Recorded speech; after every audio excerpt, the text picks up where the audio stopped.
Good morning, Facebook, YouTube, Daily Motion, and Twitter. This is Rich again, back for your second video blog of the day for Wednesday, February 25th, 2015, 7:55 in the morning. And this second video blog is about Ric Flair's WWE run from the fall of 1991 through the winter of 1993. It's Ric Flair's 66th birthday, so this is a special second video blog of the 16-time world champion. Woo! And here's the backstory of Ric Flair's WWE run. Ric Flair was an icon in NWA WCW. He won the world title in that organization, NWA WCW, 7 times. But by the spring of 1991, Ric Flair's contract was up with WCW, and Jim Herd, the executive vice president, wanted Ric Flair to sign a new contract, but he was going to reduction of pay, and plus he was going to be phased out of the main event title picture. And Ric Flair and Jim Herd did not get along, and eventually contract negotiations went south, and WCW fired Ric Flair in July of 1991, but Ric Flair was still the WCW world title, and Ric Flair still had possession of the big gold belt. And NWA had still recognized Ric Flair as the world champion, their world champion, even though the WCW phased out the NWA name in the fall of 1990 and completely dropped out of NWA in January 1991. Ric Flair told Doug Dillinger, who was the security guard of WCW, "You better bring my $36,000 check," because Ric Flair put down a deposit of the NWA world title, $25,000. All NWA champions had to put down a deposit of $25,000 of their own money, and they got the belt. They got the money back when they lost the belt, just in case if they dropped, they jumped ship to another wrestling organization. And but then Doug Dillinger said to Ric Flair, "Fuck you, keep the belt." And then Ric Flair called up Vince McMahon saying, "I want to come to the WWE." And Vince McMahon said, "Sure." Ric Flair wanted a guaranteed contract, but Vince McMahon did not give guaranteed contracts to wrestlers back then, only to Hulk Hogan. But he told Ric Flair, "I'll make you more money than you ever made before, and I'll put you in the main events. But if there's a time I decide that you're going to be like mid-card or lower level, you could freely go back to WCW." Ric Flair agreed to that.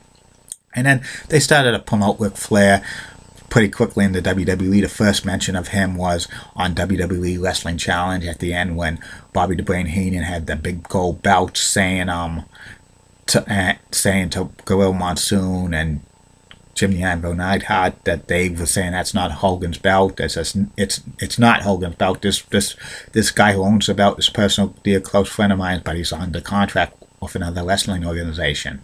And then they mentioned Bobby the Brain Heenan mentions it's Ric Flair. And then a few weeks later on the funeral parlor, Bobby the Brain Heenan's on there, still talking about Hogan and Flair, comparing Hogan and Flair to Prime Rib to Lunch Week, Ice Cream to Horse Manure. Rowdy Piper, who was a announcer on Superstars of Wrestling, a part-time wrestler, was saying, "I scare Flair," and he spat at Bobby the Brain Heenan. Next time it's going to be Ric Flair.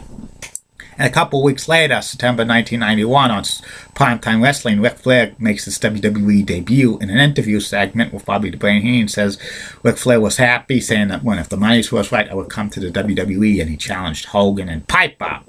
And a couple of weeks later, on the funeral parlor, Ric Flair said had a classic interview saying to Hogan, "While we were making movies in Hollywood, Thunderlips, I was winning world titles." And then a few weeks later after that on Superstars, Ric Flair was supposed to make his WWE wrestling debut, and he sees Piper on the commentating booth with Vince McMahon and Macho Man Randy Savage, and he gets into it with Piper, Ric Flair, and then Ric Flair attacks Piper, and Piper falls down, and he beats him up and stuff like that. They have the referees, suits, everybody there. Even Vince McMahon wanted to break it up. Piper gets up, and he has a chair. He thinks Vince McMahon's Ric Flair. He accidentally hits Vince McMahon. Vince McMahon goes down, and then Flair's continuing to beat up on Piper, and Piper is still mad and stuff. Vince McMahon's taken out on a stretcher. This was the first time Vince McMahon took a bump that I could recall. And during house shows, Ric Flair was wrestling Hulk Hogan, but these house show matches stunk the box office and stuff like that. And Ric Flair eventually sold the big gold belt back to the NWA, and on television he was given a tag team title, but they video distorted that. And then for other matches, Ric Flair wrestled Bret the Hitman Hart and Rowdy Piper. These were like on Coliseum home videos. On Survivor Series 1991, Ric Flair teamed with the Warlord, the Mountie, and Ted DiBiase, the $1 Million Man, to face off against Virgil, Rowdy Piper, Bret the Hitman Hart, and the British Bulldog, Davey Boy Smith. Ric Flair pinned the British Bulldog for one of the first eliminations, and then they had a smudge with the other wrestlers involved in the match, but Ric Flair got thrown over the top rope by Piper, and all the other wrestlers fight, and they disqualify everybody, but Ric Flair survived because he was not in the ring. Later on in the Survivor Series match, 1991, it was Hulk Hogan defending against The Undertaker for the WWE title. Ric Flair comes in and tries to interfere, and he rolls up a chair, and then The Undertaker puts Hogan on with the tombstone, hits him with the chair. 1, 2, 3. Undertaker's new WWE title champion. But a few days later, WWE President Jack Tunney orders a rematch between Hogan and The Undertaker, and Jack Tunney was going to be at ringside. Ric Flair tries to come down, but Hogan grabs a chair, hits Flair, but accidentally Jack Tunney goes down, and then the Hogan beats The Undertaker to win the WWE title for a fourth time, but a few days later, Jack Tunney knows and voids that title victory, and then they have the 30-man Royal Rumble for the WWE title, and Ric Flair and 29 other wrestlers are in it. Ric Flair knew the 1st of January 1992 he was going to win the Royal Rumble. There was urban legends that the day of the arena he was going in there, and he knew he was going to win the WWE title, and he knew about the main event for WrestleMania 8 was going to be him and Savage for the WWE's title instead of him and Hogan, because of the plans in WrestleMania 8 were going to be Ric Flair against Hulk Hogan for the WWE title, but it had to be dropped because of poorly house show for Flair and Hogan. Plus Hogan was going to make another movie, and this was start of the steroid scandal and stuff like that. And Ric Flair enters as number 3 in the WWE Royal Rumble, last 29 other wrestlers to win the WWE title. And then at house shows before WrestleMania 8, Flair faces off against Piper in steel cage matches. These were great steel cage matches, I heard. And the main event for the WWE title at WrestleMania 8 was Flair against Macho Man Randy Savage. But a few weeks before, Ric Flair and his advisor, Mr. Perfect, was showing doctorate pictures of Ric Flair having a previous relationship with Miss Elizabeth, who was Randy Macho Man Savage's wife at the time. And Flair was saying to Savage, she was mine before yours. These photos were eventually doctored. Ric Flair doctored photos of him instead of Macho Man Randy Savage. And then at the main and at WrestleMania 8, the interview segment before the match between Flair and Savage, Mr. Perfect was going and Flair was going to show a centerfold. You know what centerfolds are? They're new pitches, but this was a bait and switch approach because at the time WWE was still kid friendly, and this was just something to do with like the hype of the main event. If they really showed a new pitcher, WWE would probably been thrown off of pay-per-view right then and there. And the match between Randy Macho Man Savage and Ric Flair for the WWE title at WrestleMania 8 was pretty good. Middle of the match, Miss Elizabeth comes down and tries to interfere and stuff like that, but a lot of the suits were trying to restrain her. A young Shane McMahon was a suit back then. He was trying to restrain her. And then, like, Flair tries to put Macho Man in figure 4, but Macho Man gets out. Macho Man wins the WWE title for the second time by rolling up Flair with the tights, 1, 2, 3, and Flair does a kiss to Miss Elizabeth after the match, but Miss Elizabeth slaps Flair. And then during the spring and summer months of 1992, it was Ric Flair and Macho Man Randy Savage headlining house shows throughout the country. They had great matches, but the matches were poorly attended, and this was probably the start of the decline of the wrestling business at house shows through the country for the next several years because of the steroid scandal, and also this was the wrestling recession and stuff like that. And around this time as well, in the summer of 1992, WCW got new management. Cowboy Bill Watts got in charge of WCW, and Ric Flair was unhappy with the WWE. He was trying to send feelers to go back to the WCW, but Cowboy Bill Watts was not interested in bringing Ric Flair back at that time.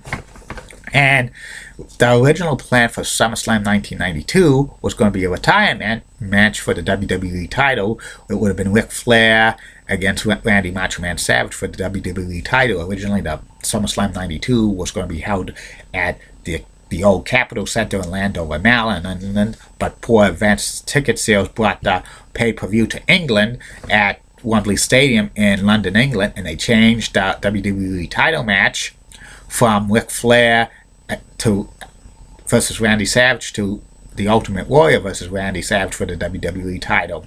And this is on the time around television, Ric Flair and Mr. Perfect were saying that either Macho Man Randy Savage or the Ultimate Warrior were bidding the services to get Kurt Hennig as their manager, Mr. Perfect. And this was the build-up on television. Warrior and Savage were like teasing against each other and stuff, saying, "You're with Perfect, you're with Perfect, you're with Perfect." The original plan was the Ultimate Warrior to beat Macho Man Randy Savage for the WWE title in SummerSlam 92, with Warrior turning heel in the process and aligning himself with Mr. Perfect and with Flair. But I heard the Warrior rejected that idea the day of SummerSlam, so they had to change the main event from the main event finish to like a disqualification count-out. Titles don't change hands and count-outs and stuff like that. I could not see the Warrior being heel and aligning himself with Mr. Perfect or Ric Flair. I think this was probably, if that happened, it would probably be brief. Either Warrior was going to drop the belt back to Macho Man Randy Savage, or it was going to be dropped back to Ric Flair. But afterwards, a few days later, on a TV taping for the WWE, Ric Flair beat Macho Man Randy Savage to regain the WWE title for the second time using a figure four leg lock, interference by Razor Ramon, who was a newcomer to the WWE, who's Scott Hall, by the way.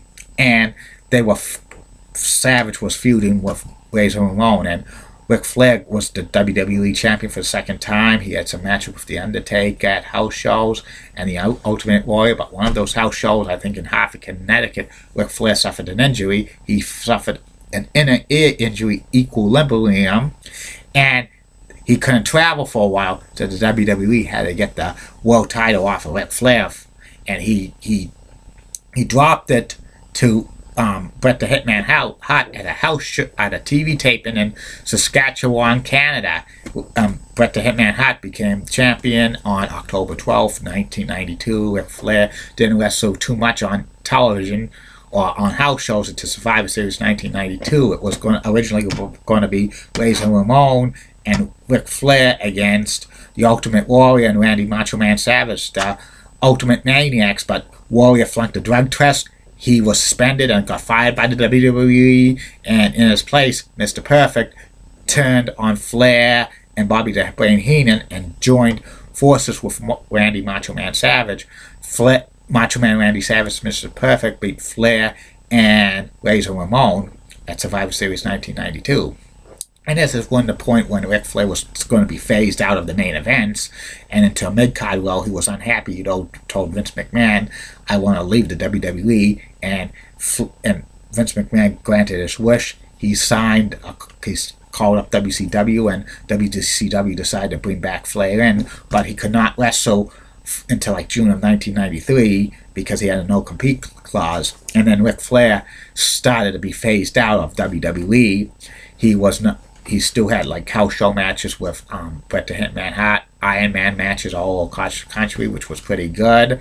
And then on television, he challenged Mr. Perfect to the Loser Leaves WWE town match on Monday Night Raw. This was, I think, the second Monday Night Raw.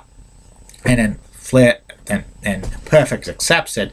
And then the third Monday Night Raw, the night after Royal Rumble 1993, Mr. Perfect beats Ric Flair with the perfect plex in one of the greatest matches of Raw history of all time, in my opinion. Completely one of the greatest matches of Monday Night Raw history, any point in the show's history. Then Ric Flair fills out his remaining contract with WWE for house shows in Europe, which he has some classic matches against Bret the Hitman Hart for the WWE title in Europe. And then Ric Flair leaves and goes back to WCW. Ric Flair's run in the WWE in 1991 through 1993 was pretty good, pretty awesome. It was great to see Ric Flair in the WWE. He had 2 brief world title reigns as WWE champion. A lot of people says Ric Flair should have had a long run as WWE champion, but he was in his mid-40s, plus Vince McMahon was not going to push like a heel wrestler as a focal point of the World Championship title, because WWE was always, the champions were always faces and the heels were always like transitional champions and stuff like that.